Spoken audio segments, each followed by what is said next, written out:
There's been a long ongoing process with the AFLNT and NTFL By-Laws where we put together a By-Laws committee 2 years ago. It's chaired by Sean Hardy, former St Mary's president and current AFLNT board member. And for the last probably 6 to 8 weeks, we've been going through the current NTFL season, the bylaws that will be relevant and will be coming into play this year. And the main one of talking points and contention will be a restriction to 4 fly-in players per game, per club, and we've also reduced the points from 20 points to 16 points for the upcoming season.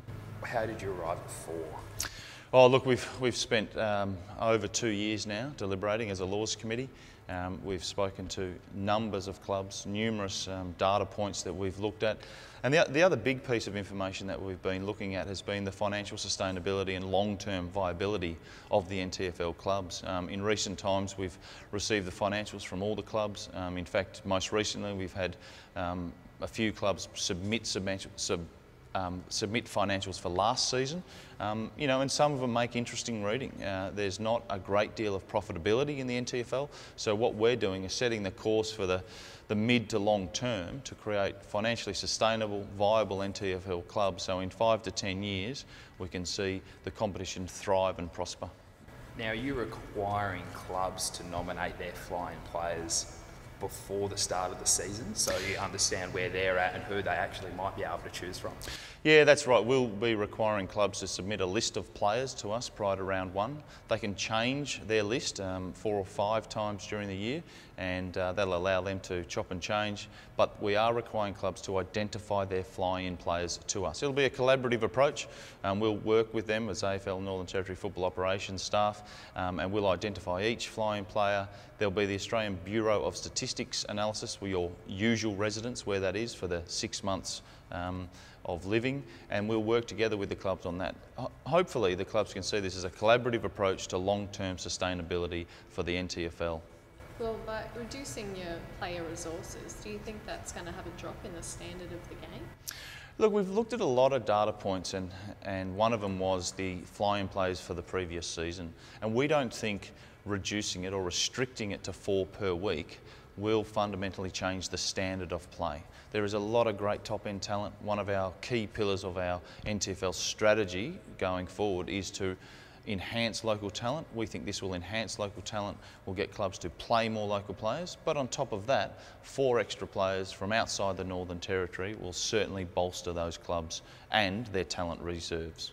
So these star appearances, like how we saw with Brendan Favola a few weeks ago, they bring in big crowds. How are we going to account for the loss of numbers?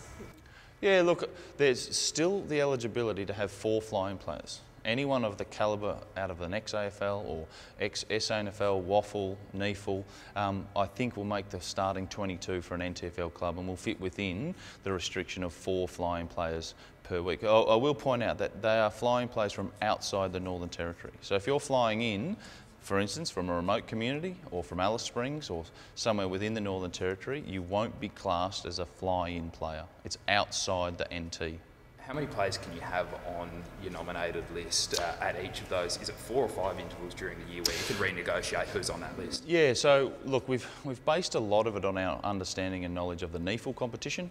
The NEFL competition allows for you to resubmit lists. So we'll have a primary list of 40 players, and then there'll be a rookie list of 10. Those rookie list players will be those who are eligible for under 18s in the NTFL can be put onto your primary list. So someone like Bo Schwartz, who plays for Southern Districts Football Club, he will probably get a game for Districts each week, I would think, considering he's playing NT Thunder football this season.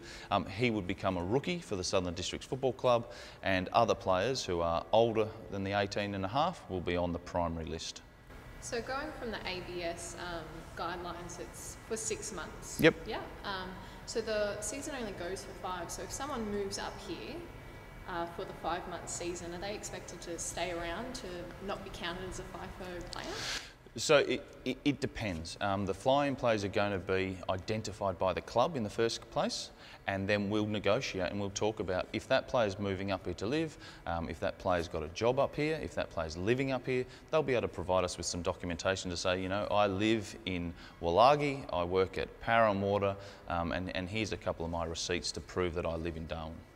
So what about in terms of finals, same number of 4 players and the eligibility around that? Yep. Moving forward, can you just talk us through that? Yeah, so again, the clubs will submit their lists prior to round 1, round 4, 8, 12 and 16. So by round 16, the clubs will submit a list of 40 with their 10 rookies. That'll be their list for the finals. They'll identify their flying players, and then they'll have to adhere to their own list and select 4 flying players for the finals as well as the minor round competition. Have you had a little bit of backlash?